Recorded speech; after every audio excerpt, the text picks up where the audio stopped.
Good morning, universe, or as my demographic seems to be, um, Indonesian males aged 20 to 35.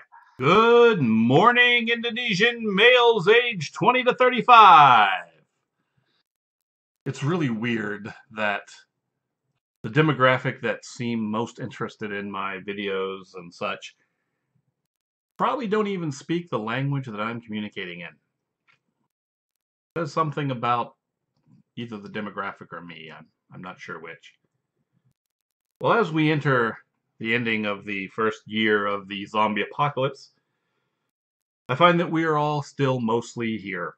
Some of us are missing parts and not technically alive, but we have survived. There are people who thought that Ebola would just be a nasty little disease killing dozens of people. Who knew that the dead would rise and we'd have to evacuate cities and countries and burn things.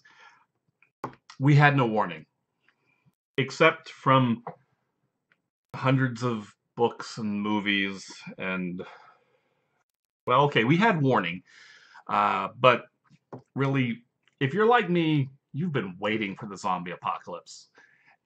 It was not as fun as we thought.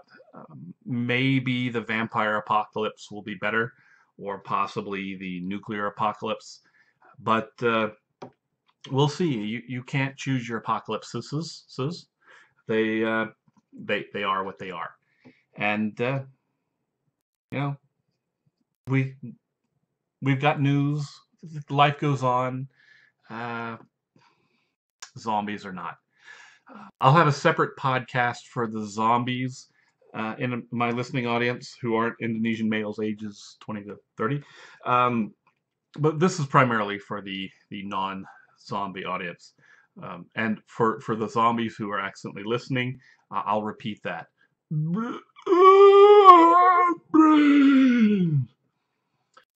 All right, well, let's see what else we can talk about. A feature I call Ruining Good Books, where I pick a page at random and just read that to you. Sometimes it's just a page in the middle, and sometimes you get unlucky and it's the last page. Today's book is Deadline by Mira Grant. Kelly took a slow breath, visibly calming herself before she said, "I wouldn't be here if I was still willing to play by their rules." And again, bullshit. Dr. Abby slid off the desk, taking a quick step forward. "You don't make them, but you're sure as shit defending them, and it's time to stop. Because if you're far enough off the reservation to be sitting here, they're not going to let you come back. It's cheaper to drop the bomb than it is to offer medical assistance, remember?" She leaned in until her face was almost up against Kelly's and said, voice suddenly soft, "I was you once upon a time. Remember that. I was you. And the organization you still believe in made me who I am now. They'll do the same to you if you don't get smart in a hurry." Kelly gaped at her. Before any of us could formulate a response, Dr. Abby was turning and striding off down the hall. Joe lumbered to his feet and went trotting after her, nearly knocking Maggie over in the process. The rest of us joined Kelly in gaping. We were still staring when she shouted back, not turning, "I want you people out of my lab in 10 minutes. Then she was gone. I glanced at Ulrich. "I think I like her." "I think I do too," said George. Bex eyed the rest of us with poorly restrained impatience. "Well?" she asked. "Now what the fuck are we supposed to do?" "That part's easy," I smiled slowly. "We have a conspiracy. Let's go bust this fucker open and see what comes tumbling out." Deadline, the Newsflash Trilogy by Mira Grant. Luckily that wasn't the last page, so I don't end up saying something like, "and the hero dies tragically." All right, the next thing that I'd like to take a look at is some news. First thing off is about my girl Taylor Swift. It appears she's being sued by a totally reputable source. There's a guy, where's his name? Hilario. Yeah, a guy named Hilario who is currently doing time for child pornography. He says that he met 18-year-old Taylor Swift around 2008. Just she emailed him out of the blue and wanted to Skype with him because she's lonely and he's top of the random nobody list.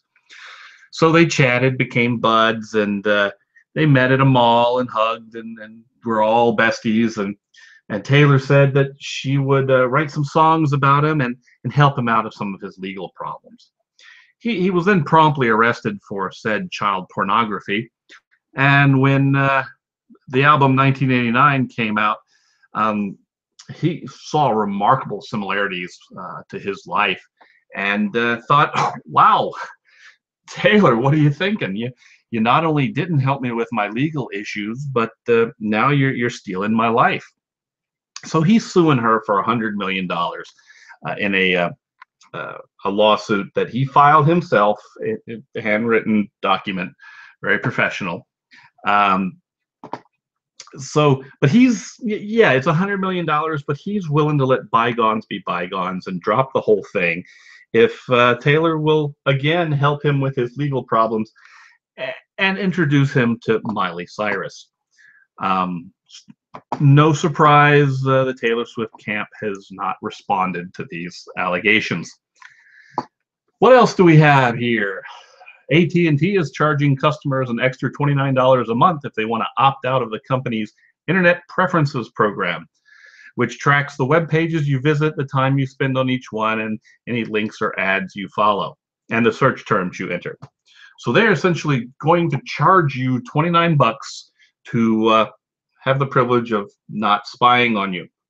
I guess that's a good reason not to use AT&T for your internet. New Jersey high school teacher indicted on charges of having sex with 6 students, 4 of which are zombies. I don't know if this is a trend, but it's probably not good for anyone except for possibly the students. NASA video shows a fireball burning through the skies of Pennsylvania.